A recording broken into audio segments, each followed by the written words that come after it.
आज वंदना जी को हमने इनवाइट किया है कमोडिटी के बारे में बात करने के लिए। कमोडिटी पर ये सीरीज हम शुरू कर रहे हैं जिसमें हमारे बहुत सारे कमेंट्स ऐसे आए थे जो कि कमोडिटी के बारे में सीखना चाहते हैं। तो वंदना जी 17-18 साल का तजुर्बा लिए हुए कमोडिटी में एसएमसी के साथ काम कर रही हैं। आपने इनको कई बार जी बिजनेस सीएनबीसी पर भी देखा होगा। तो आज वंदना जी से मैं आपके साथ सीखूंगा कमोडिटी के बारे में। तो वेलकम वंदना जी। शुरुआत कीजिए, हमें कमोडिटी पर सिखाइए आज। सागर जी, बुलाने के लिए बहुत बहुत धन्यवाद। और काफ़ी क्वेरीज आती हैं कमोडिटीज़ के बारे में। कुछ इंटरेस्टिंग चीज़ें हैं जो मैं बताना चाहूँगी, दर्शकों से भी शेयर करना चाहूँगी। कमोडिटी बाज़ार के बारे में क्या फैंसी चीज़ें हैं जो लोग नहीं जान रहे हैं। कमोडिटी बाज़ार का जो वजूद है बाहर के मार्केट में कहा जाए, चाहे वो यूएस हो या जापान हो, 150 साल से भी ज़्यादा पुराना है। ओके। तो कह सकते हैं कि ये जो डेरिवेटिव मार्केट आई, चाहे वो इक्विटी में आई, करेंसी में आई हो, बॉन्ड में आई हो, इसका जो mother of this platform is commodity market. ऐसा है क्या है? कमोडिटी होता क्या है जी? अब यहाँ से ये ऐसी मार्केट है जिसमें किसान भी जुड़े हैं, एक आम कंज्यूमर भी जुड़ा है, एक बिजनेसमैन भी यहाँ से जुड़ा हुआ है, इकोनॉमी भी जुड़ी हुई है यहाँ पे। तो हर तबका यहाँ से जुड़ा हुआ है। और इसकी खासियत ये है कि ये जो बाजार है ये इक्विटी में डील नहीं करता है, ये डील करता है फिजिकल कमोडिटी में। और फिजिकल कमोडिटी का जो सॉफ्ट फॉर्म होता है वो हम वायदा बाजार पे यूज करते हैं। क्या होता है ये फिजिकल कमोडिटी और किसान वगैरह कैसे जुड़े हैं इस पर? अब कमोडिटी के बारे में बात की जाए तो कमोडिटी में ट्रेडिंग कैसे होती है और कमोडिटी क्या है। कमोडिटी में जब ट्रेडिंग की बात होती है तो हम उसकी रॉ फॉर्म के बारे में बात करते हैं। तो कमोडिटी वायदा बाजार में जो भी ट्रेडिंग होती है वो बिल्कुल उसका रॉ फॉर्म होता है। जैसे गेहूं हो गया, आपको चना हो गया, धान हो गया, सोना हो गया। हम गोल्ड की ज्वेलरी में ट्रेड नहीं कर रहे हैं, हम गोल्ड में कर रहे हैं। हम पेट्रोलियम में नहीं कर रहे हैं, हम क्रूड ऑयल में ट्रेड कर रहे हैं। तो रॉ फॉर्म में यहाँ पे हम ट्रेडिंग कर रहे हैं। इंटरनेशनल एक्सचेंज है हमारा, एक्सचेंजेस है हमारा, डोमेस्टिक एक्सचेंजेस है यहाँ पे। और बात अगर की जाए कि ये कैसे वजूद में आया था, तो 150 साल से भी पुरानी बात है। जो किसान थे उनके पास उनकी उपज होती थी, उनको चाहिए होता था पैसा। ठीक है। तो वो ऐसे मार्केट में गए जहां पे साहूकार उनको पैसा देता था, वो उसके बदले में अनाज लेते थे। फिर तो जो भाव मिलता था वही देते थे, लेकिन उनको चाहिए होता था कि अगर 3 महीने बाद उसकी उपज क्या होगी उसके हिसाब से हमें पैसा चाहिए। ठीक है। इस लेन देन का जब बिल्कुल फिल्टर होते होते फॉर्म आया, वो डेरिवेटिव बाजार का एक रूप लिया। ठीक है। और तब से यहाँ पे बिल्कुल ऑर्गेनाइज ट्रेडिंग की शुरुआत हुई। फॉरवर्ड कॉन्ट्रैक्ट, फ्यूचर्स कॉन्ट्रैक्ट, उसके बाद बहुत सारे कॉन्ट्रैक्ट्स आने लगे, ऑप्शन में भी यहाँ पे ट्रेड होने लगा। तो यहाँ पे शुरुआत हुई थी वायदा बाजार की, और धीरे धीरे काफ़ी सारे जो सेक्टर्स हैं इसमें वो इन्वॉल्व होते चले गए, चाहे वो करेंसी हो, इक्विटी हो, बॉन्ड हो, या कोई भी मार्केट हो यहाँ पे। अच्छा, मैं थोड़ा आपको रोक करके थोड़ी बातों को समराइज कर देता हूँ जो मुझे समझ में आया। कमोडिटी मार्केट का मतलब बेसिकली वंदना जी ये बताना चाह रही हैं, जैसे गेहूं, चावल, दाल, ये सब भी हम ले सकते हैं, सोना, चांदी। आप फिजिकल वर्ल्ड में जैसे इन चीज़ों पर ट्रेड करते हो ना, ट्रेड का मतलब आप समझ रहे हो कि हम कोई चीज़ देते हैं तो बदले में कुछ चीज़ लेते हैं, मतलब खरीद बिक्री करके प्रॉफिट लॉस वो ट्रेड होता है, जो हम ऑप्शंस में भी, इक्विटी में भी कई बार बात कर चुके हैं। इसी तरीके से कमोडिटी एक मार्केट है। जैसे हम इक्विटी की बात करते हैं तो वहाँ पर शेयर्स में ट्रेड होता है। हम जैसे ऑप्शंस की बात करते हैं वहाँ पर ऑप्शंस होते हैं, इक्विटी के ऑप्शंस। कमोडिटी में जो हमारे पास प्रोडक्ट है जिस पर ट्रेड होता है वो सोना, चांदी, गेहूं, चावल, ये सब प्रोडक्ट है। अब सवाल ये उठता है कि ये सब शेयर मार्केट में कैसे? तो इन्हीं सब का रूप हमें शेयर मार्केट में वर्चुअली लाया जाता है, और हम इस पर फिजिकली ट्रेड नहीं कर रहे होते हैं, लेकिन इन सब की जो वैल्यू रियल वर्ल्ड में, रियल मार्केट में चल रही होती है, वही वैल्यू आपको यहाँ देखने को मिलती है। जब रियल वर्ल्ड में उसकी वैल्यू बढ़ेगी, सोने का भाव बढ़ेगा, चांदी का भाव बढ़ेगा, क्रूड ऑयल का भाव बढ़ेगा, तो वो भाव आपको यहाँ भी देखने को मिलेगा। वो भाव घटेगा तो वो घटा हुआ भाव यहाँ भी देखने को मिलेगा। तो मतलब रियल वर्ल्ड में जैसा उसका भाव ऊपर नीचे होगा, सेम भाव इधर भी ऊपर नीचे होगा, और उसी पर हम ट्रेड लगाते हैं। ठीक है, बिल्कुल सही, परफेक्ट। हाँ, अब यहाँ पे फिर थोड़ा सा यहाँ पे ऐड ऑन करना चाहूंगी कि अब इक्विटी मार्केट की बात हुई, कमोडिटी मार्केट की बात हुई, डिफरेंस क्या है यहाँ पे। जैसे इक्विटी में हम कैश में ट्रेड करते हैं तो हम कहते हैं कि हमने इसकी डिलीवरी उठा ली, ठीक है, और फिर हम इसे फ्यूचर्स मार्केट में भी यहाँ पे ट्रेड करते हैं। लेकिन जब बात होती है कमोडिटी मार्केट की, कमोडिटी मार्केट का स्पॉट मार्केट, कैश, और ये जो फ्यूचर्स है ये टोटली डिफरेंट होता है। ठीक है। जैसे इस मार्केट में अगर फ्यूचर एक्सचेंज भी है, हमें डिलीवरी अगर चाहिए होगी तो हम एक्सचेंज की मदद से हम डिलीवरी ले सकते हैं। उसके लिए हमें 2 ऑप्शंस चाहिए होता है। जो भी यहाँ पे कॉन्ट्रैक्ट्स होते हैं, जैसे कि इक्विटी में कॉन्ट्रैक्ट्स हैं, ऑप्शंस का हर थर्सडे वो एक्सपायर होता चला जाता है। हमारे यहाँ मंथली फ्यूचर्स होते हैं। ठीक है। मंथ के एंड में जैसे कि हमारी कौन कौन सी कमोडिटी ट्रेड होती है वो एक बार मैं आपको दिखा देना चाहती हूँ कि कौन कौन सी कमोडिटी यहाँ पे ट्रेड होती है, ताकि थोड़ी सी यहाँ पे क्लैरिटी आ जाए। 2 नंबर। हाँ, तो पहले तो हम लोगों ने देख लिया कि किस तरीके से मार्केट है। इसका एक बहुत बड़ा पार्ट यहाँ पे कमोडिटी मार्केट है। ठीक है। कमोडिटी अच्छा, ये थोड़ा सा एक्सप्लेन कर ले क्या, कैपिटल मार्केट क्या है, डेट मार्केट क्या है, आप ही एक्सप्लेन कर दीजिए। तो कमोडिटी मार्केट में जैसे कि हमारे पास निवेश करने की कई सारे यहाँ पे आप देख सकते हैं कि सेक्टर्स है। कैपिटल मार्केट में हम कर रहे हैं, डेट में कर रहे हैं, बॉन्ड्स में कर रहे हैं, फॉरेक्स मार्केट बहुत बड़ी मार्केट है इंटरनेशनल मार्केट में, और करीब करीब हर लोग यहाँ पे फॉरेक्स मार्केट में निवेश करते हैं। कमोडिटी मार्केट एक हमारा आयाम है जिसमें कि एक नया हमारा टूल जुड़ा है 2003 में। ये 2003 में ये मार्केट लॉन्च हुई थी इंडिया में, लेकिन इंटरनेशनल मार्केट में ये काफ़ी 1850 के करीब से ही ये मार्केट ट्रेड हो रही है। तो हम थोड़े पीछे हैं, लेकिन दे रहे हैं, दुरुस्त आए वाली बात है। फिर हमारा मनी मार्केट आ जाता है। अब हम शुरुआत करते हैं कि कमोडिटीज़ में कितनी तरह की कमोडिटीज़ यहाँ पे ट्रेड होती है सागर जी। तो जैसे अगर यहाँ पे हम करना चाहें, हार्ड कमोडिटी और सॉफ्ट कमोडिटीज़ हम ले लेते हैं। हार्ड कमोडिटीज़ ऐसी कमोडिटीज़ होती हैं जैसे मेटल्स आ गया हमारा। सॉफ्ट कमोडिटीज़ में जैसे एग्री प्रोडक्ट्स आ जाते हैं। मेटल, सोना, चांदी, बिल्कुल। उसके अलावा भी कोई और मेटल्स? नहीं, अभी ये स्टील आप ले सकते हैं। स्टील भी है। हाँ, ओके, ठीक है। बिल्कुल। अब कुछ कमोडिटीज सॉफ्ट कमोडिटीज में हैं जो कि कम हो गई हैं। पहले जैसे पैडी में ट्रेड होता था, वीट में भी यहाँ पे ट्रेड होता था, वो ट्रेडिंग एसेंशियल कमोडिटीज के दायरे में आती थी, तो वो भी ट्रेड नहीं हो रही है। लेकिन सॉफ्ट कमोडिटी में भी अब आपको काफी सारी कमोडिटीज ट्रेड हो रही हैं। सॉफ्ट कमोडिटी में हम किसको कह रहे हैं, क्या होता है? ये एग्री कमोडिटीज हो गई। अच्छा, एग्रीकल्चर से रिलेटेड सारी चीजें। बिल्कुल। सारी चीजें, चावल, दाल, आटा, सब्जी, भाजी, वो सब इसमें इंक्लूडेड नहीं है। ये स्पॉट मार्केट में, फिजिकल में तो है, लेकिन फ्यूचर्स के प्लेटफॉर्म में काफी सिलेक्टेड कमोडिटीज हैं, क्योंकि एसेंशियल इनका नेचर होता है, एसेंशियल कमोडिटीज में आती हैं। तो इसकी वजह से कुछ सरकार का भी यहाँ पे दबाव होता है, कुछ रेगुलेटर्स भी यहाँ पे ध्यान रखती है कि इन कमोडिटीज में ट्रेड नहीं होना चाहिए। ठीक है। तो एग्रीकल्चर में हम क्या क्या चीजें माने इसमें? एग्रीकल्चर में आपको स्पाइसेस है, मसाले के लिए इंडिया यहाँ पे जाना जाता है। हम एक्सपोर्टर है यहाँ पे, हम प्राइस सेटर है यहाँ पे। तो जैसे कि आपको हल्दी है और कोरिएंडर है, यहाँ पे जीरा है, ये कमोडिटीज यहाँ पे ट्रेड होती हैं। और सॉफ्ट कमोडिटीज में अगर अदर कमोडिटीज को देखा जाए, उसमें आपको ग्वारगम है, कॉटन ट्रेड होता है, कॉटन ऑयल सीड केक है, मेंथा ऑयल है। तो कुछ एग्री इंडस्ट्रियल कमोडिटीज भी जो होती हैं वो यहाँ पे ट्रेड हो रही हैं। और बहुत सारे जो इंडस्ट्रियल पार्टिसिपेंट्स हैं वो इन कमोडिटीज को लेके फ्यूचर्स के प्लेटफॉर्म पे हेज करते हैं। मगर इन चीजों की प्राइसिंग में देखूं तो बहुत टाइम बाद बढ़ती घटती है, बट ट्रेड करने वालों को वोलेटिलिटी चाहिए होती है। क्या इसमें वोलेटिलिटी भी एनफ होती है?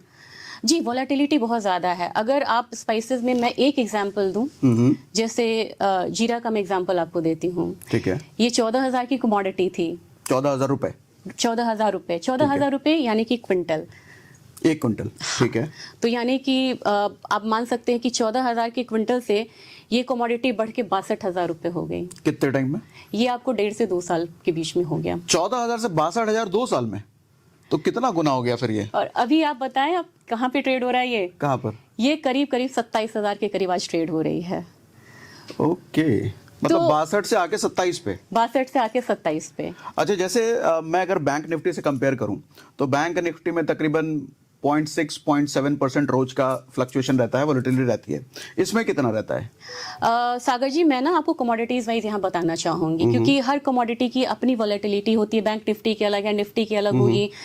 तो यहाँ पे जैसे हम नेचुरल गैस लेते हैं तो 1.25-1.15% की इसकी डेली वोलेटिलिटी है। 1.25 मतलब बैंक निफ्टी से डबल हो गया? ये लगभग डबल हो गया। तो मतलब इसका ट्रेडिंग करने वालों के लिए बड़ी खुशखबरी होगी कि वोलेटिलिटी ज्यादा, डबल मिल रही है यहाँ पे ऑप्शंस के कंपैरेटिवली। ऑप्शंस में सर ये हॉट फेवरेट है। हॉट फेवरेट है? हॉट फेवरेट है। ओके। 2007। तो इसमें भी हम ऑप्शन ट्रेड कर सकते हैं? बिल्कुल, इसमें आप फ्यूचर्स में ट्रेडिंग कर सकते हैं, ऑप्शंस में ट्रेडिंग कर सकते हैं। ऑप्शंस की ट्रेडिंग न्यूली यहाँ पे लॉन्च हुई, लेकिन फिर भी यहाँ पे 4-5 साल से ऑप्शंस ने लॉन्च होने के बाद ऑप्शंस में भी आपको यहाँ पे 2 ऑप्शंस मिलते हैं। एक ऑप्शन मेगा है, एक ऑप्शन मिनी है। यानी कि ये बाजार सबका ख्याल रख रहा है, जो जितने प्रिंसिपल अमाउंट के साथ आए, कम से आए, ज्यादा से आए, सबके लिए यहाँ पे पोर्टफोलियो मैनेज जो है वो हो जाएगा। मतलब एक चीज मुझे समझ आ रही है, ऑप्शन ट्रेडर्स का बैंक निफ्टी फेवरेट होता है बिकॉज ऑफ वॉलेटिलिटी।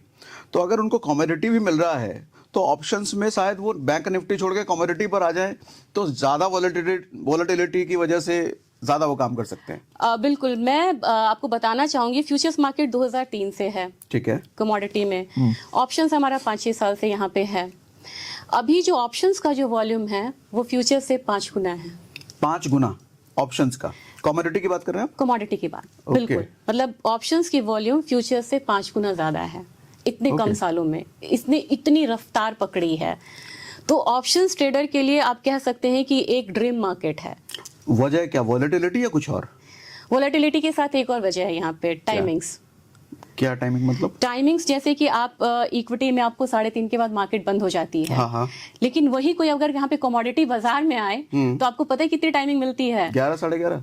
बिल्कुल 9 बजे से लेके 11:30। हाँ। और समर सीजन में 11:50 तक आप ट्रेड कर सकते हैं। समर सीजन में 11:50 तक? बिल्कुल। मतलब ये कितने घंटे हो गए? 12-14 घंटे हो गए? 14.5 घंटे हो गए। ओह माय गॉड, ठीक है। फायदा ये कि जो जॉब में है, जिन्होंने बोला कि भाई इक्विटी में मिस कर देता हूँ, ऑफिस के साथ में ट्रेड नहीं कर सकता, उनके लिए ये फायदा है। वो शाम को कर लें ट्रेड। बिल्कुल। हाँ। अच्छा, एक घाटा है इक्विटी में ट्रेड करने का। हमारा मार्केट बंद हो जाता है 3:30, यूएस की मार्केट ओपन होती है 6 बजे। हाँ हाँ। तो जब इक्विटी में यूएस की मार्केट में अगर कोई तहलका हो गया, वोलेटिलिटी, हाई वोलेटिलिटी आ गई, फेड ने इंटरेस्ट रेट कट कर दिया या अनएक्सपेक्टेड कोई न्यूज़ आया, तो वहाँ बिल्कुल हार्ट बीट बढ़ी होती है। सुबह में बैंक निफ्टी क्या होगा, हम पहले सिंगापुर देखते थे कि क्या रिएक्शंस आने वाले हैं इस बाजार में। हमारी मार्केट में ऐसा नहीं होता, क्योंकि 6 बजे जब यूएस की मार्केट ओपन होती है, हम ओपन होते हैं। वो वोलेटिलिटी हम थ्रू आउट एंजॉय करते हैं, वो हम मिस नहीं करते हैं। लाइव जो वहां चल Live. रहा है उसका इम्पैक्ट हमें इंस्टेंट इधर देखने को बिल्कुल, मिलता है। यहाँ हमें देखने को मिल रहा Okay. है। तो 11:30 तक लगभग, जब तक वहां पे हाई वोलेटिलिटी का समय होता है, हम उसे पूरा एंजॉय करते हैं। ओके। और जो इंट्राडे या स्विंग ट्रेडर्स आप कहते हैं, जो बिल्कुल स्मॉल मूव्स पे काम करते हैं, उनके लिए एक दिन में बाइंग सेलिंग कई सारी अपॉर्चुनिटीज आ जाती हैं। वॉल्यूम भी इधर अच्छा खासा ही होगा, क्योंकि इतने टाइम में अगर इतनी ग्रोथ हुई है तो वॉल्यूम काफी बढ़िया है, काफी हाई लिक्विडिटी है यहाँ पे। ठीक है। और सबसे ज्यादा अगर वॉल्यूम की बात की जाए तो यहाँ पे gold, silver, crude oil, natural gas और कॉपर है। ओके। 5 कमोडिटी को हम कह सकते हैं कि टॉप 5 ट्रेडेड कमोडिटी है ये। परफेक्ट। तो कई चीजें होती है सागर जी, कमोडिटी में कंफ्यूजन आ जाता है। एक तो हमारा फिजिकल मार्केट होता है जिसमें हम जाके मंडियों में खरीदते हैं, या हम सुनार के यहाँ जाके हम गोल्ड सिल्वर खरीदें।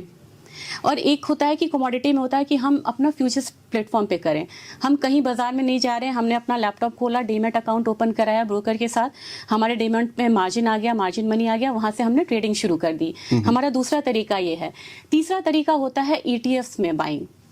ईटीएफ में बाइंग अभी इंडिया में कमोडिटी ईटीएफ, कमोडिटी ईटीएफ सिर्फ 2 ईटीएफ में है आपको, गोल्ड और सिल्वर ईटीएफ है। इसकी खूबसूरती ये है कि ये आपको प्राइस के साथ, जो एक्चुअल प्राइस होता है रॉ कमोडिटी की, उसके साथ ये फ्लक्चुएट होता है। आप उसका शेयर की तरह एक एक यूनिट खरीदिए, और ये बहुत कम निवेश से शुरुआत हो जाती है। जैसे कि सिल्वर में आप 100 रुपए के साथ सिल्वर खरीद सकते हैं 100 ईटीएफ से। ईटीएफ से। ओके। गोल्ड की वैल्यू अगर आप 60,000 आज है तो 1 ग्राम गोल्ड के साथ आप ईटीएफ में निवेश कर सकते हैं, यानी कि 6,000 के साथ आप गोल्ड खरीद रहे हैं। ओके, मतलब 100 रुपए से इन्वेस्टमेंट शुरू हो गया कमोडिटी में। बिल्कुल 100 रुपए से।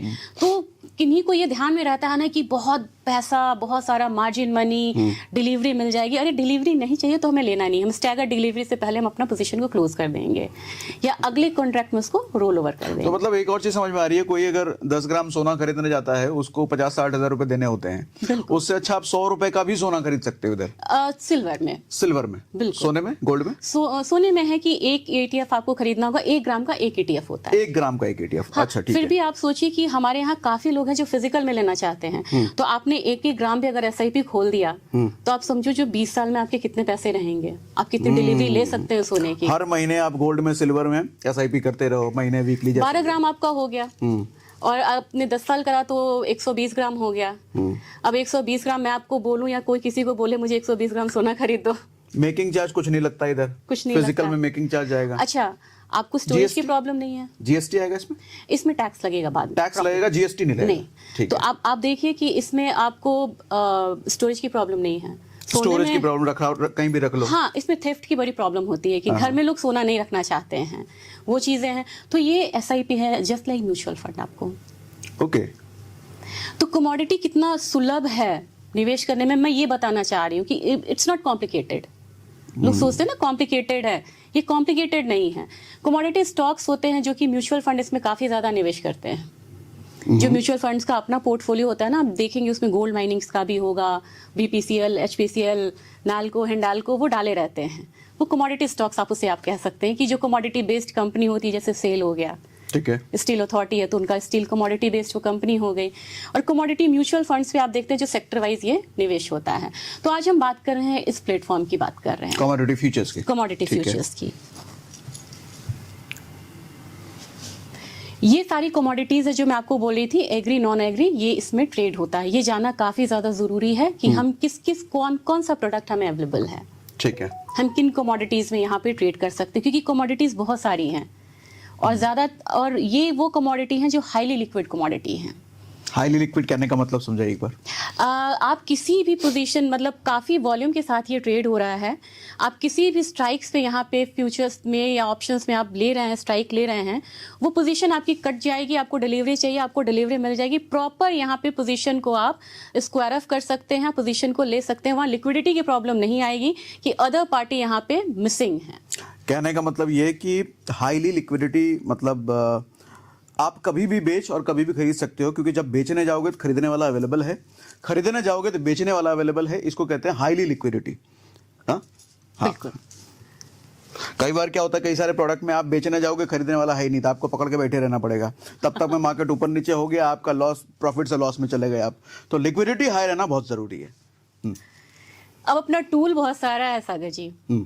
लोग इक्विटी में बोलते थे कि इंडेक्सेस में ट्रेडिंग नहीं होती है, सबसे बढ़िया कौन, तो निफ्टी बोलते ना कि हमारा निफ्टी है यहाँ पे, ठीक है। तो अब यहाँ पे भी इंडेक्सेस हमारे आ गए हैं, लेकिन यहाँ पे है कि पूरे ओवरऑल कमोडिटी का नहीं है, वो इंटरनेशनल मार्केट में है। हमारे यहाँ है कि आपको जैसे कि बुलियन का एक अलग इंडेक्सेस आ गया, बुलडेक्स आ जाता है, हमारे यहाँ बेस मेटल का अलग है, एनर्जी का अलग है। तो 3 इंडेक्सेस में यहाँ पे लिक्विडिटी के साथ ट्रेड हो रहा है। फ्यूचर्स यहाँ पे जितनी भी कमोडिटीज है, सब में फ्यूचर्स यहाँ पे अवेलेबल है। लगभग 75 कमोडिटीज ट्रेड होती हैं। मैं नंबर्स में बताना चाहूंगी जो कि लिक्विड है, यहाँ पे ट्रेडिंग होती है। ऑप्शंस में लगभग बहुत सारी कमोडिटीज में, मेटल्स, एनर्जी, सब में ऑप्शंस अवेलेबल हैं। और ऑप्शंस अवेलेबल हैं सागर जी, तो वो ऑप्शंस मिनी भी है और मेगा भी है। मिनी मेगा पर हमने बात नहीं की थी, वो क्या होता है? मिनी में कॉन्ट्रैक्ट का साइज जो है वो डिफरेंट हो जाता है। जैसे कि आप फ्यूचर्स में गोल्ड को ले लें, जैसे गोल्ड को आप ले रहे हैं तो 1 kg का एक कॉन्ट्रैक्ट आएगा, तो वो मेगा कॉन्ट्रैक्ट आ जाएगा। दूसरा कॉन्ट्रैक्ट हमारा आ जाएगा जो कि 10 ग्राम का आ जाएगा, या यहाँ पे 100 ग्राम, वो मिनी कॉन्ट्रैक्ट हो जाएगा। फिर छोटे से आ जाते हैं गिनी कॉन्ट्रैक्ट हो जाते हैं, वो 10 ग्राम का कॉन्ट्रैक्ट होगा। तो इस तरीके से उनके जो मार्जिन है वो भी अलग अलग लगते हैं। यानी कि कम निवेश के साथ आप मिनी कॉन्ट्रैक्ट्स में ट्रेड कर सकते हैं। ठीक है। एक्सचेंजेस की बात हमने नहीं करी थी। हाँ, तो एक्सचेंजेस की बात होती है तो कमोडिटी कोई अलग स्पेस की चीज नहीं है। अब बड़ी खुशी की बात यह है कि इसमें मल्टी कमोडिटी एक्सचेंज सबसे बड़ा एक्सचेंज है। मल्टी कमोडिटी मतलब? मल्टी कमोडिटी एक्सचेंज यानी कि ये इंडिया का एक्सचेंज है, कमोडिटी एक्सचेंज। यहाँ पे फ्यूचर्स ऑप्शंस ट्रेडिंग होती है। ये हमारा डेरिवेटिव प्लेटफॉर्म प्रोवाइड करता है, जैसे कि NSE है और BSE है। अच्छा, एक चीज मैं यहाँ पे क्लियर कर दूं, सवाल उठता होगा कि जिस जगह पर आप बैंक निफ्टी और निफ्टी में ट्रेड करते हो, कमोडिटी पर वहां ट्रेड नहीं होगा, कमोडिटी के लिए अलग अकाउंट होता है। सही मैं कह रहा हूँ? बिल्कुल। हाँ, लेकिन अब यहाँ पे कुछ सालों में BSE, NSE, MCX और NCDX जो है वो एग्री कमोडिटीज के लिए जाना जाता है। ठीक है, सिर्फ एग्री? हाँ, ज्यादातर है, उसमें मेटल्स भी हैं, लेकिन जो मेन वॉल्यूम है वो आपको NCDX में एग्री कमोडिटीज का बहुत ज्यादा है। लेकिन अब यहाँ पे इंक्लूडेड हो गए हैं NSE और BSE भी। ओके, एग्री तो समझ गए। बुलियंस क्या है? बुलियंस में आपको गोल्ड सिल्वर आता है। अच्छा, ओके, मेटल्स। मेटल्स, बुलियंस का मतलब मेटल की कैटेगरी इसमें आ गई, एग्री का मतलब एग्री किसानों से रिलेटेड सामान। BSE में और NSE में अब आपको एनर्जी कॉन्ट्रैक्ट भी यहाँ पे लॉन्च हो चुका है। एनर्जी कॉन्ट्रैक्ट जैसे? एनर्जी में 2 कमोडिटीज आती हैं फिलहाल तो इंडिया में। एक यहाँ पे क्रूड ऑयल होता है, दूसरा नेचुरल गैस होता है। अच्छा, क्रूड ऑयल का मतलब बहुत लोगों को नहीं पता होगा, वो समझा दीजिए। क्रूड ऑयल को अगर हम बिल्कुल बेसिक टर्म ले, कच्चा तेल, आपने सुने होगा। जैसे आप इकोनॉमिक टाइम्स पढ़ेंगे ना, या अखबार में मोटे मोटे उसमें होगा सर्राफा बाजार लिखा आता है ना, चांदी बॉम्बे इतना, मुंबई में इतना, चेन्नई में इतना, ऐसे ही आप देखेंगे कि कच्चा तेल का आपको प्राइस आता है। मतलब ये जो कच्चा तेल है, आप पेट्रोल डीजल जो देखते हो वो पहले कच्चा तेल होता है, हमारे को नेचर ने कच्चा तेल दे रखा है, उससे पेट्रोल डीजल बनाए जाते हैं। सही कह रहा हूं मैं? बिल्कुल। उनके बाई प्रोडक्ट्स यहाँ पे है, नेचुरल गैस है, आपको पेट्रोलियम है, डिस्टिलेट है, गैसोलीन है, इनके बाई मतलब फिनिश्ड प्रोडक्ट्स ये कह सकते हैं कि ये सारे हैं। कच्चा तेल हमारा रॉ प्रोडक्ट हो गया। तो इन सब चीज़ों में यहाँ पे ट्रेड होता है। इसकी एक और खासियत है सागर जी, मैं बताना चाहूँगी। काफ़ी सारे ब्रोकिंग हाउस ने ये फैसिलिटीज़ दी हैं कि जिनका अकाउंट NSE BSE में है वो कमोडिटी में भी ट्रेड कर सकते हैं 3:30 के बाद। उनका जो बैलेंस अमाउंट है उसके साथ वो कमोडिटी ट्रेड कर सकते हैं सेम प्लेटफॉर्म। ये काफी सारे ब्रोकर्स के साथ है, काफी सारे, हर ब्रोकर्स के साथ नहीं है। नहीं। मतलब समझाना ये चाह रही है मैम कि आपका जिस भी ब्रोकर के साथ अकाउंट है, जो पैसा आपने ऑप्शंस के साथ लिए रखे हैं, इक्विटी के लिए रखे हैं, वो पैसा आप कमोडिटी में यूज नहीं कर सकते ज्यादातर ब्रोकर्स के साथ। लेकिन कुछ ब्रोकर ऐसे भी हैं कि वही पैसा आप कमोडिटी में भी यूज कर सकते हो ट्रेड करने के लिए। यही बिल्कुल रेगुलेटर्स ने अलाउ किया है इसे। तो ऐसे कोई ब्रोकर के नाम आप बता सकते हो जिसमें लोगों को ये सुविधा मिले कि वो पैसे को इक्विटी के साथ साथ कमोडिटी में भी यूज कर पाए? जी हाँ, बिल्कुल। अगर आप SMC के साथ ट्रेड कर रहे हैं या स्टॉक्स कार्ड के साथ ट्रेड कर रहे हैं, उनके पास ये फैसिलिटीज़ हैं। लेकिन पहले किसी भी निवेशक को ये देखना होगा कि ये फैसिलिटीज़ जिनके साथ वो ट्रेड कर रहे हैं वहाँ है या नहीं है। ओके, ठीक है। तो SMC स्टॉक कार्ड का लिंक हम डिस्क्रिप्शन में डाल देते हैं। बिल्कुल, ठीक है, आपको मिल जाएगा जब तक आप देख रहे हो। ओके, आगे। अच्छा वंदना जी, एक बात हमें बताइए कि जैसे नैस्डैक यूएस मार्केट का हम देखते हैं, सीधा इम्पैक्ट पड़ता है हमारे मार्केट पे, तो कमोडिटी मार्केट पर कितना इम्पैक्ट होता है उसका? ये कमोडिटीज़ टू कमोडिटीज़ डिपेंड करती है सागर जी, क्योंकि कुछ कमोडिटी में है कि हम मेजर प्लेयर हैं, उसमें हम प्राइस सेटर हैं, वो प्राइस टेकर हैं। इसका एग्जांपल मैं देना चाहूँगी स्पाइसेस हम हिस्टोरिकली जाने जाते हैं, हमारा देश गुलाम भी हुआ था स्पाइसेस की वजह से, ट्रेड की वजह से। ये नेगेटिव बात है। लेकिन पॉजिटिव चीज़ ये है कि स्पाइसेस में 70% हमारा ग्रिप है एंटायर वर्ल्ड के ट्रेड पे। तो स्पाइसेस की अगर बात होती है तो लोग इंडियन मार्केट को देखते हैं कि इंडिया में क्या चल रहा है, लेकिन जब बात बुलियंस की हो, बात एनर्जी की हो, बेस मेटल्स की हो, तो हमें इंटरनेशनल मार्केट में यूएस में और चाइना में क्या हो रहा है ये हमें देखना पड़ता है। तो जब मॉर्निंग की शुरुआत होती है तो सबसे पहले दुबई ओपन होता है, जापान ओपन होता है, फिर दुबई ओपन होता है। वहाँ पे भी इम्पैक्ट आता है यूएस मार्केट का कि यूएस में किस तरीके की मूवमेंट आई थी, वो रिफ्लेक्ट होता है जापानीज मार्केट में, वो रिफ्लेक्ट होता है दुबई के मार्केट में, वो रिफ्लेक्ट होता है इंडियन मार्केट में। और उसके हिसाब से हम volatility, gap up, gap down, opening एक होता है ना, वो रिएक्शंस आता हुआ देखते हैं। लेकिन कमोडिटी कैटेगरिकली यहाँ पे डिफरेंट मार्केट को ट्रैक करती है। तो हम वहाँ पर नैस्डैक को देखते हैं अपने इंडेक्स के लिए, बिल्कुल। कमोडिटी के लिए किसको देखते हैं? हम यहाँ पे CME को देखते हैं, शिकागो मर्केंटाइल एक्सचेंज। CME आपने सुना होगा नाइमेक्स, कॉमेक्स में सोना ये रहा, नाइमेक्स में क्रूड ऑयल ऐसा रहा। तो हम उसमें शिकागो मर्केंटाइल एक्सचेंज को देखते हैं, ये यूएस की मार्केट हुई। अगर बेस मेटल की बात हुई तो हम यहाँ पे लंदन मेटल एक्सचेंज को हम यहाँ पे देखते हैं। अच्छा, मुझे लगता है कि क्या हमें बाहर के मार्केट को कमोडिटी के लिए देखने की जरूरत है?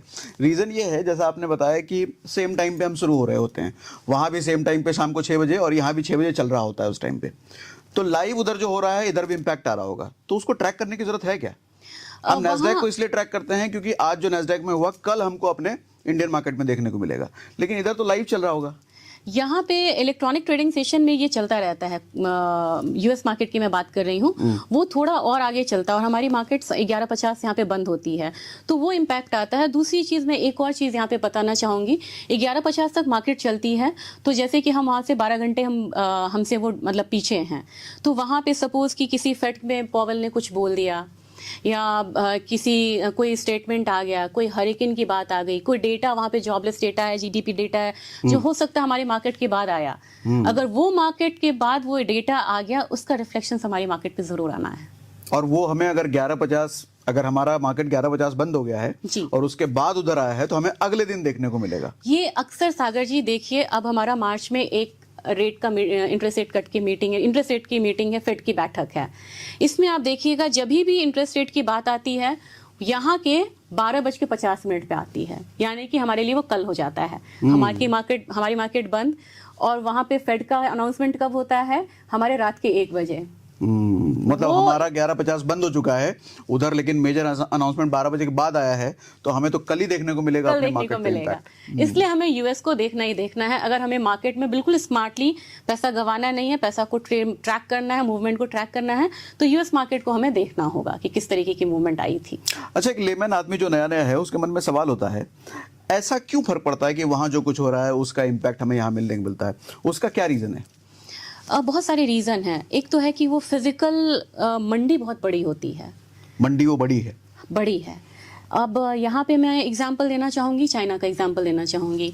अगर हम सिर्फ बेस मेटल की बात कर लें, अगर हम 4-5 बेस मेटल की बात कर लें, इसमें एल्यूमिनियम है, स्टील, आपको इंडस्ट्रियल मेटल स्टील है, एल्यूमिनियम है, आपको जिंक है, लेड है, कॉपर है। इन कमोडिटीज़ में पूरा 206 कंट्री है। इस एक कंट्री का जो ट्रेड है वो 40-50% है। हमारे इंडिया का? चाइना का। मतलब सिर्फ चाइना का जो ट्रेड है कमोडिटी की हम बात कर रहे हैं, बिल्कुल। बाकी देशों के 50% के बराबर है।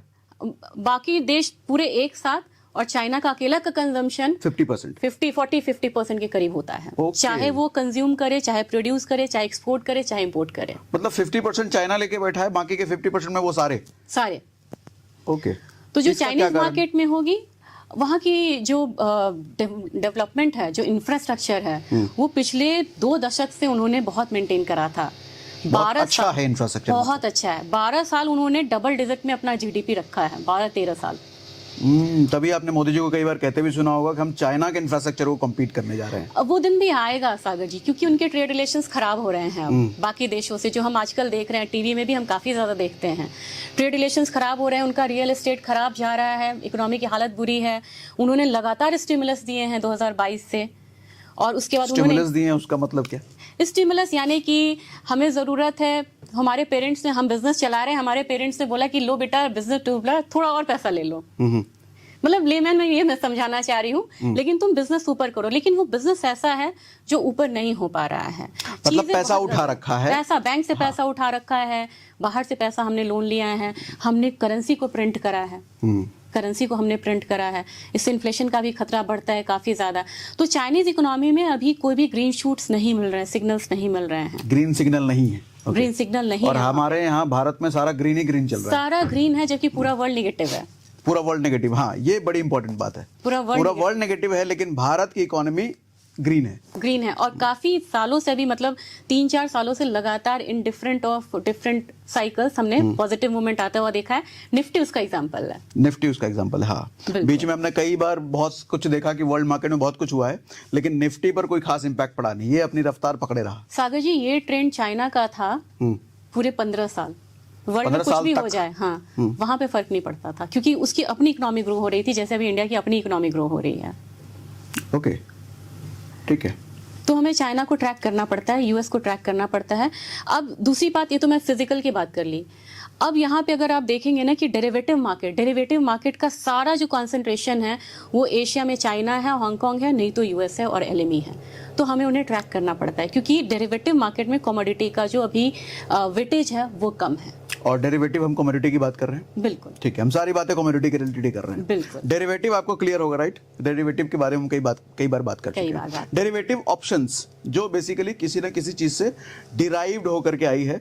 जैसे मैंने एक बार एग्जांपल लेके बताया था कि अगर आपको रियल फ्लैट खरीदना है, तो 1 करोड़ का अगर फ्लैट है तो उसमें रहने के लिए आपको 1 करोड़ रुपए देना पड़ेगा, लेकिन आप चाहो तो उसी फ्लैट में 25,000 रुपये महीना रेंट दे करके भी रह सकते हो।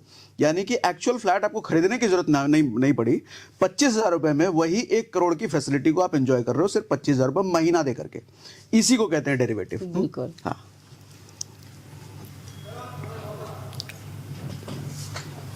रेगुलेटर्स जान लेते हैं। ठीक है। हमने तो बात कर ली कि multi commodity exchange, NCDEX, NSC, BSc हमारे 4 एक्सचेंजेस हैं जहां हम ट्रेड कर सकते हैं। रेगुलेटर्स को जानना बहुत ज़रूरी है, उनके सर्कुलर्स को देखना बहुत ज़रूरी है, वो क्या कह रहे हैं। तो पहले तो हमारा फॉरवर्ड मार्केट कमीशन एक अलग एंटिटी थी जो कमोडिटी को रेगुलेट करते थे। ये फॉरवर्ड मार्केट कमीशन क्या है? फॉरवर्ड मार्केट कमीशन पहले डिपार्टमेंट था मिनिस्ट्री ऑफ कंज्यूमर अफेयर्स के अंदर, वो हमें देखते थे, इस मार्केट को रेगुलेट करते थे, कमोडिटी मार्केट को रेगुलेट करते थे। लेकिन अब इक्विटी और कमोडिटी सबको अब सेबी रेगुलेट कर रहा है। ओके, मतलब एक छत के नीचे हम आ गए, ताकि बिल्कुल समानता बनी रहे और एक प्लेटफॉर्म पे हम यहाँ पे रहें। तो अब जरा हम इस सेशन में बेसिक्स ऑफ कमोडिटी मार्केट की बात कर लेते हैं, थोड़ा ट्रेड वेट कैसे करते हैं वो सब भी जरा हम जान लेते हैं। हाँ बताइए वंदना जी। सागर जी, कुछ भी बहुत बड़ी बात नहीं है इसमें। कमोडिटी में हम वही चीज ट्रेड करते हैं जो आप डे टू डे लाइफ में यूज कर रहे हैं। आपने गोल्ड पहना हुआ है? नहीं, गोल्ड नहीं है ये गोल्ड नहीं है। चलिए, गोल्ड अगर आपने पहना है, गोल्ड आपको पता है आप कितना खरीद रहे हैं, बेच रहे हैं, आप सुनार के पास जा रहे हैं, ज्वेलर्स के पास जा रहे हैं, वही चीज आपको फ्यूचर्स मार्केट में ट्रेड करना है। ठीक है। जैसे आप पेट्रोल पंप पे जाते हैं, गाड़ी में तेल डलवाते हैं, आपको पता चल जाता है या पेट्रोल का दाम बढ़ गया या घट गया, है ना? वही चीज हम यहाँ इस मार्केट में ट्रेड कर रहे हैं फ्यूचर्स प्लेटफॉर्म पे। मतलब इसकी प्राइसिंग रियल वर्ल्ड में आदमी देखता ही रहता है, देखता ही पेट्रोल रहता के प्राइस बढ़े घटे। खासियत ये है कि हमने यहाँ पे निफ्टी में ट्रेड करा, इक्विटी में ट्रेड करा, तो हमने यहाँ पे सेल में ट्रेड करा। ये सेल हमें इंटरनेशनल प्लेटफॉर्म पे नहीं मिलेगा। जब आप यूएस में जाएंगे ट्रेड करेंगे, सपोज कोई यूएस का लोग है, उसको यहाँ के स्टॉक्स नहीं मिलेंगे क्योंकि यहाँ की हर कंपनी वहाँ लिस्टेड नहीं है। ओके। यहाँ के हर कमोडिटी वहाँ भी लिस्टेड है। अच्छा, यहाँ के हर स्टॉक वहाँ लिस्टेड नहीं है, यहाँ के सारी कम्युनिटी उधर भी लिस्टेड है। आप वहाँ भी गोल्ड में ट्रेड कर सकते हैं, यहाँ भी गोल्ड में ट्रेड कर सकते हैं, आप एलएमए में भी, लंदन में भी गोल्ड ट्रेड कर सकते हैं, यूएस में भी गोल्ड ट्रेड कर लेकिन सकते हैं। सबके भाव अलग अलग होंगे ना? करेंसी पे डिपेंड करता है, लेकिन करेंसी को आप आईएनआर में कन्वर्ट करेंगे फिर भी वही आएगा। थोड़ा सा एप्रिसिएशन आ जाएगा या थोड़ा बहुत का फर्क होगा, इन्फ्लेशन का फर्क आएगा, अपनी वैल्यू करेंसी का फर्क आएगा। लेकिन आपको कमोडिटी सेम है। ओके। लेकिन जैसे हम देखते हैं कि दुबई में सोने का भाव बहुत कम है, बहुत सस्ता होता है, तो वही हमें यहाँ भी देखने को मिलेगा ना? अगर हम दुबई मार्केट देख रहे हैं तो वहाँ तो कम प्राइस आना चाहिए। वहाँ का मार्केट, फ्यूचर्स मार्केट सेम रहेगा, लेकिन जब डिलीवरी की बात आ जाती है ना, तो कुछ टैक्सेस यहाँ पे लगते हैं। जैसे आपको इंपोर्ट ड्यूटी वगैरह आ जाता है, तो इंडिया में ये सब्जेक्ट टू गवर्नमेंट है कि गवर्नमेंट कितना इंपोर्ट ड्यूटी को, अगर हम इसमें डिलीवरी ले रहे हैं तो हमें टैक्स देने पड़ेंगे। हाँ, कुछ टैक्स होते हैं, इंपोर्ट ड्यूटीज होते हैं, जीएसटी वगैरह होती है, कुछ मतलब टैक्सेस हैं जो इंक्लूडेड होते हैं। अच्छा, मतलब जैसे मैं समझाता हूँ, दुबई से अगर आप सोना लाते हो तो आपको रेट बराबर ही पड़ जाएगा, क्योंकि आपको वहां तो खरीदोगे आप सस्ता, लेकिन एयरपोर्ट पर कस्टम ड्यूटीज वगैरह लगा लुगा करके उतने का ही भाव पड़ जाता है। और यहाँ पे भी आप फिजिकल डिलीवरी लेते हैं तो आपको कुछ खर्चा तो इसका आता है, वो अपना खर्चा होता है, वो लगभग वही प्राइस पड़ जाता है, वही प्राइस पड़ जाता है। थोड़ा बहुत का यहाँ पे डिफरेंस आ जाता है, वो डिफरेंस को हम आर्बिट्रेज भी बोलते हैं। ओके। सस्ते मार्केट से लेना, महंगे मार्केट में बेच देना, वो जो गैप हुआ वो हमारा मुनाफा हो गया। ठीक है। तो आर्बिट्रेज एक फंड है, वो एक फंड होता है, उस पर हम कभी और बात करेंगे। हाँ, ठीक है। तो इनमें हम वही कमोडिटीज में ट्रेड कर रहे हैं जो कमोडिटी हम डे टू डे लाइफ में यूज कर रहे हैं। तो हमें अलग से किसी की बैलेंस शीट नहीं पढ़नी है, वो किस में बिजनेस कर रहा है वो नहीं देखना है। जो कमोडिटी हम यहाँ पे, चाहे वो बेस मेटल्स हो, चाहे स्पाइसेस हो, चाहे वो शुगर हो, मतलब वो इतनी ही कमोडिटीज है जिसको हम जान रहे हैं, इसलिए ये काफ़ी इजी होता है ट्रेड करना। स्पॉट मार्केट, फ्यूचर्स मार्केट, इसमें दोनों होते हैं। बस ये है कि कैश में, इक्विटी में, कैश में फिजिकल कुछ भी नहीं है, शेयर्स का आपको मिल जाता है, लेकिन यहाँ पे आपको डिलीवरी मिलती है फिजिकल कमोडिटी की।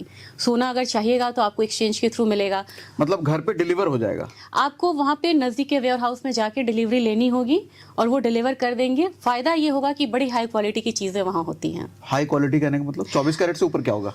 24 कैरेट का उनका होता है। अगर आप बाजार में जाते हैं तो आपको 24 कैरेट, जनरली यहाँ पे ज्वेलरी में 22 कैरेट मिलता है। 24 कैरेट में आपको कहना पड़ता है कि हमें 24 कैरेट का कॉइन्स या बार चाहिए। हाँ। लेकिन यहाँ पे फाइनेंस होता है 999.9 का, यानी कि 24 कैरेट का सोना आपको मिलेगा। जैसे मैंने सोना का एग्जाम्पल, वो क्या मिलेगा? बार मिलेगा? हाँ, आपको बार मिल जाएगा। ओके। तो वो चीजें होती हैं, वो फिजिकल डिलीवरी आपको यहाँ पे हो रही है।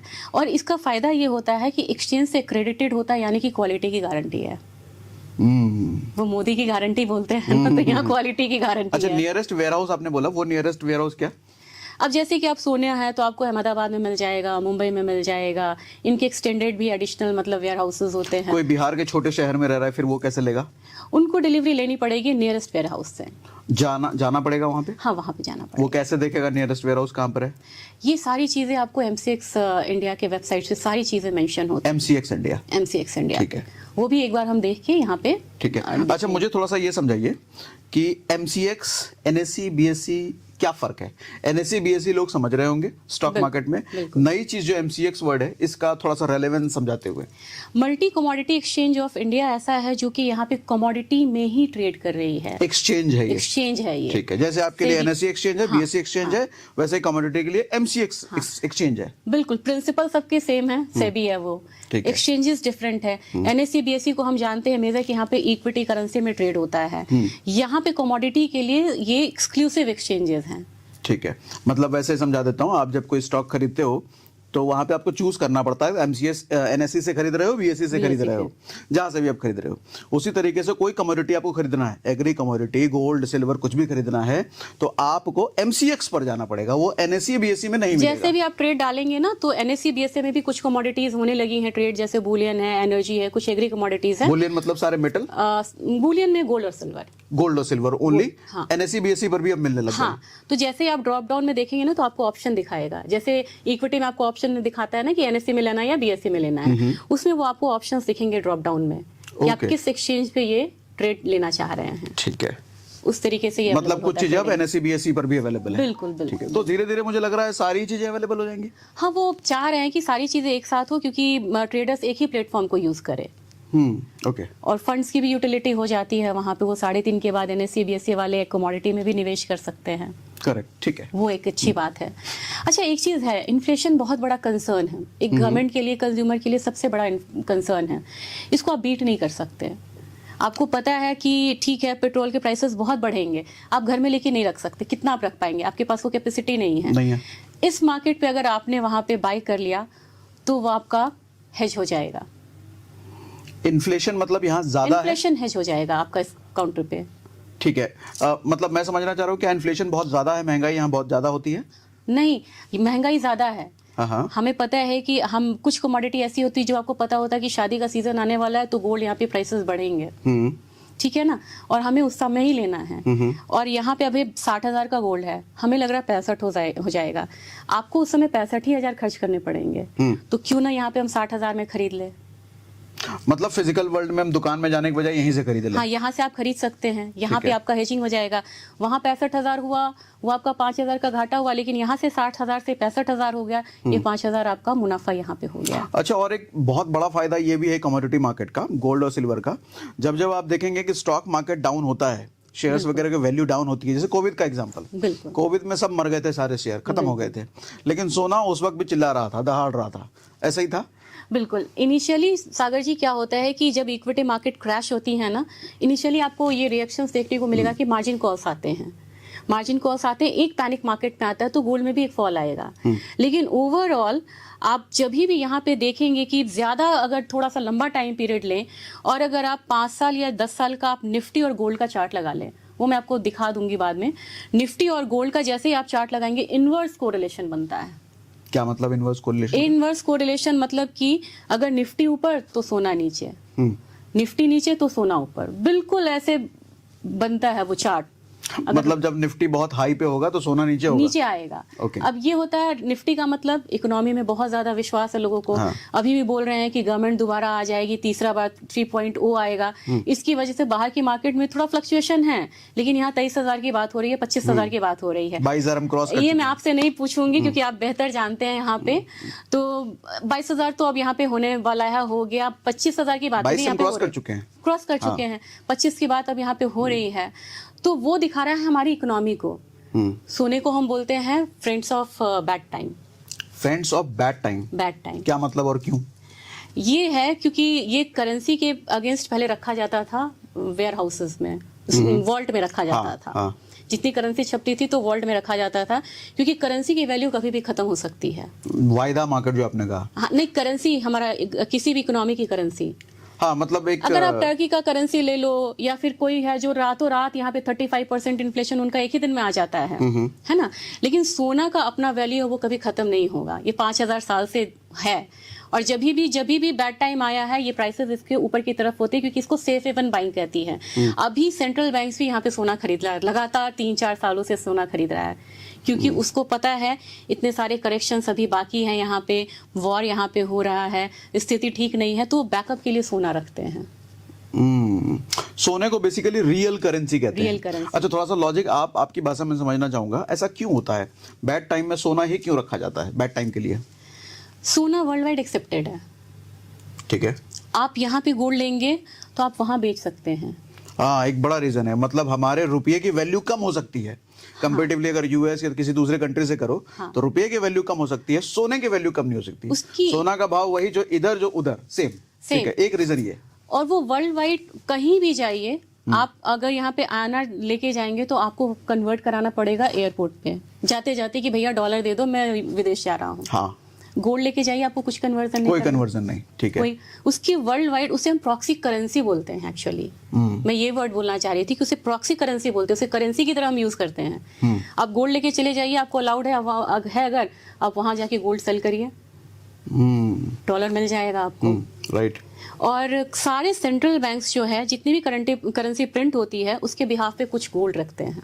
राइट। वो किसी भी अदर मेटल को नहीं रख रहे हैं, वो सिर्फ गोल्ड पे रिलाई कर रहे हैं। तो इन सब चीज़ों की वजह से काफ़ी ज़्यादा इम्पॉर्टेंट हो गई है ये कमोडिटी, और इसकी जो अपना नेचुरल इसका जो प्रॉपर्टीज़ हैं वो तो है ही हैं। ठीक है, ओके। एक चीज़ और बताना चाहूँगी, कोविड के समय में सोना बहुत कम आया था, बहुतों की नौकरी चली गई थी, फिर इक्विटी में क्रैश आया था, कमोडिटी में इनिशियली क्रैश आया था। गोल्ड पे लोन मिलता है, स्टील पे लोन नहीं मिलेगा आपको, कॉपर पे लोन नहीं मिलेगा, गोल्ड पे आपको बैंक भी लोन देता है, गोल्ड लोन देता है, काफ़ी फेमस है ये। तो एनबीएफसी ने काफ़ी जान बचाया था सोने ने, उस समय एनबीएफसी ने काफ़ी सारे लोन दिए थे। तो इसीलिए हम बोलते हैं कि फ्रेंड्स ऑफ बैड टाइम। किसी और कोई मेटल्स की एक्सेप्टेबिलिटी नहीं है एक्सेप्ट गोल्ड। आपने सिल्वर लोन, कॉपर लोन नहीं सुना होगा, गोल्ड लोन आपने बड़ा बढ़िया सुना है। हाँ। मतलब एक बड़ा रीजन ये हुआ कि यूनिवर्सली ये एक्सेप्टेड है, और उसी भाव पर, जिस भाव में इंडिया में वही भाव अमेरिका में भी, और दूसरा आपको लोन बुरे समय में लोन भी मिल जाता है इस पर। प्रॉक्सी करेंसी है सेंट्रल बैंक्स के लिए। ठीक है। ये चीज़ें हो गई। एक चीज़ मैं बताना चाहूँगी, इसका हमें लूफोल्स भी जानना होगा। नेगेटिव एक हमारा कमोडिटी ट्रांजैक्शन टैक्स लगता है, ठीक है। तो इससे ये तो थोड़ा सा इक्विटी में भी लगता है, ऑप्शन में उधर भी लगता हाँ, है। वहाँ भी लगता है। ये मैं बताना चाहती थी क्योंकि वो एसटीटी है, तो उस हिसाब से यहाँ पे सीटीटी यहाँ पे ज्यादा या कम या उतना ही लगता है? कम लगता है, लेकिन ये 2013 में लगा था, उससे पहले ये था नहीं। मतलब इक्विटी मार्केट से कम लगता है इधर टैक्स? 0.01% है, 0.001% है। ओके, और उधर कितना है? इक्विटी का इतना ही है। इतना ही है, ठीक है। मतलब दोनों में लगभग सेम ही है टैक्स, ठीक है। अब बात कर लेते हैं साइज की। सागर जी, एनी गेसेस कि यहाँ पे कमोडिटी का वॉल्यूम क्या होगा इंटरनेशनल मार्केट में? अब इतनी तेजी से अगर ग्रोथ है तो मुझे लगता है शायद 2-3 गुना तो होना चाहिए। अब बिल्कुल आप यहाँ पे 3 से 4 गुना इसे ले सकते हैं। इंटरनेशनल मार्केट में कमोडिटी का साइज इक्विटी मार्केट से बहुत ज्यादा है। अच्छा, कमोडिटी का साइज कहने का मतलब एक बार बता दीजिए। टर्नओवर, ठीक है। कितना वॉल्यूम के साथ ये ट्रेड होता है? मतलब कितने लोग इक्विटी मार्केट में, मतलब शेयर मार्केट में पैसा लगा रहे हैं, उससे ज्यादा लोग कमोडिटी मार्केट में पैसा लगा रहे हैं, और कितना ज्यादा? 4 गुना ज्यादा। यही मतलब ये चीज है। अब यहाँ पे हम यूएस की बात कर रहे थे। यूएस की मार्केट जो है वो बहुत बड़ी है। 21 का ही डेटा अगर ले लीजिए, ये अपडेटेड नहीं है, लेकिन ये करीब करीब $18 बिलियन है। 21 के हिसाब से ये $15 बिलियन के करीब ये टर्नओवर इनका था। और जो ग्रोथ है इस मार्केट का वो 14.4% के करीब है, यानी कि CAGR इंडियन मार्केट का ले वहाँ 14% है। अगर इंडियन मार्केट की मैं बात करूँ तो 18% के हिसाब से ये मार्केट का ग्रोथ हो रहा है टर्नओवर में। इंडियन मार्केट में कमोडिटी का ग्रोथ रेट CAGR कितना बोला? 18%। 18%। और ये कितने साल के हिसाब से हम देख रहे हैं? ये हमने पिछले 10-12 साल का डेटा लिया है। 10-12 साल 18% तो फिर बहुत ज्यादा है। हम तो निफ्टी में कहते हैं कि आप 20 साल के लिए अगर ले रहे हो तो 15% मान के चलो, यहाँ 18, वो भी 10-12 साल में। बिल्कुल, ये वॉल्यूम की मैं बात कर रही हूँ कि वॉल्यूम इस रफ्तार से मतलब तो एक अच्छा हिंट मतलब लोगों को मिल गया, जो लोग SIP करना चाहते हैं, mutual fund, index fund, commodity का भी ऑप्शंस आपके लिए है, यहाँ ज्यादा रिटर्न देखने को मिल रहा है। अब गोल्ड में लेइए ना, 1 ग्राम के वैल्यू के साथ आप ट्रेड कर सकते हैं, यानी कि 6,000 रुपये आप लगाइए और गोल्ड फ्यूचर्स में बिल्कुल जो गिनी है इनका, उसमें आप ट्रेड करिए। माइक्रो है, गोल्ड माइक्रो है, 6,000 के रुपए के साथ आप यहाँ पे ट्रेड कर सकते हैं। वंडरफुल। आपको अगर ऐसा कोई वीडियो चाहिए तो बताना कि जिसमें हम SIP कमोडिटी पे कैसे करें, वो पूरा डिटेल हम ट्यूटोरियल बना देंगे उसके लिए। बिल्कुल। चाहिए होगा तो आप कमेंट बॉक्स में बता सकते हो। बिल्कुल। ये कुछ चेंजिंग प्रेफरेंस हम लोगों ने लिया था। ये है कि कितने लोग यहाँ पे ट्रेड कर रहे हैं। ये डेटा USA में 48% लोग अगर स्टॉक्स में लगा रहे हैं, तो इंडिया में सिर्फ 1.5% है। कमोडिटी की बात कर रहे हैं हम, ये स्टॉक्स की बात है। अच्छा, इक्विटी NSE का, ओके ठीक है। लेकिन कमोडिटी के लिहाज से अगर 1% लोग भी अगर इंडिया में बढ़ गए आने वाले 5 सालों में, तो आप इमेजिन कर सकते हैं कि कमोडिटी का टर्नओवर कितना बढ़िया जा सकता है यहाँ पे। अच्छा, ये जो परसेंटेज हम बात कर रहे हैं, पॉपुलेशन के हिसाब से बात कर रहे हैं, यूएस के पॉपुलेशन के हिसाब से परसेंटेज? बिल्कुल बिल्कुल। तो इंडिया का पॉपुलेशन तो वैसे ही बहुत ज्यादा है। बहुत ज्यादा है। तो पॉपुलेशन का अगर 1.5% है तो बहुत ज्यादा डिफरेंस नहीं कर नहीं सकते। होगा। कभी भी है कि इंडिया का पॉपुलेशन बहुत ज्यादा है, अगर 1% भी इजाफा हो जाता है या 0.5 भी आप बोलिए, तो नंबर्स में ले तो बहुत सारे लोग जुड़ जाएंगे। मतलब मुझे लग रहा है कि हम अगर 5-6% पहुंच गए तो यूएस के टोटल को बीट कर देंगे। बीट कर हो सकता है, क्योंकि हमारी पॉपुलेशन ही ज्यादा है, उनकी तो पॉपुलेशन ही इतनी सी है। बिल्कुल बिल्कुल बिल्कुल ठीक है।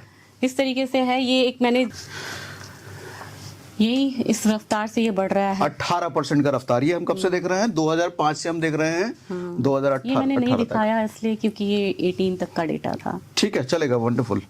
नहीं, ये भी दिखाने लायक है, ये भी आप देख लो।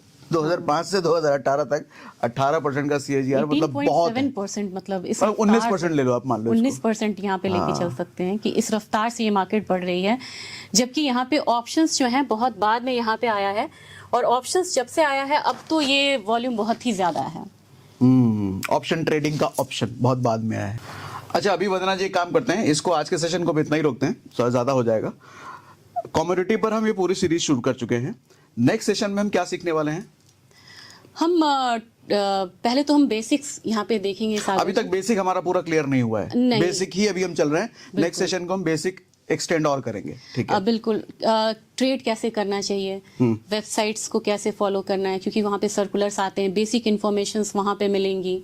क्या क्या चीज़ें हैं जो कमोडिटी का फ्यूचर्स में ट्रेडिंग कितने तरीके की होती है, इनके पार्टिसिपेंट्स कितने होते हैं, जैसे आर्बिट्रेजर्स होते हैं, स्पेकुलेटर्स होते हैं, हेजर्स होते हैं, किन किन तरीकों से हम पार्टिसिपेट यहाँ पे कर सकते हैं, हमारा प्लेटफॉर्म यहाँ पे क्या क्या है। कमोडिटीज़ हम बहुत अच्छे से जान गए हैं कि कमोडिटीज़ कौन कौन सी है, क्या चीज़ हमें डूज एंड डोंट्स क्या है इस मार्केट के, ये भी हम यहाँ पे देख सकते हैं, क्योंकि काफ़ी ग्रे मार्केट में भी ये कमोडिटी ट्रेड होती है। तो ग्रे मार्केट का भी थोड़ा समझेंगे हम। बिल्कुल ठीक है। बिल्कुल बिल्कुल। तो ये सारी चीजें हम आगे के सेशन में समझने वाले हैं।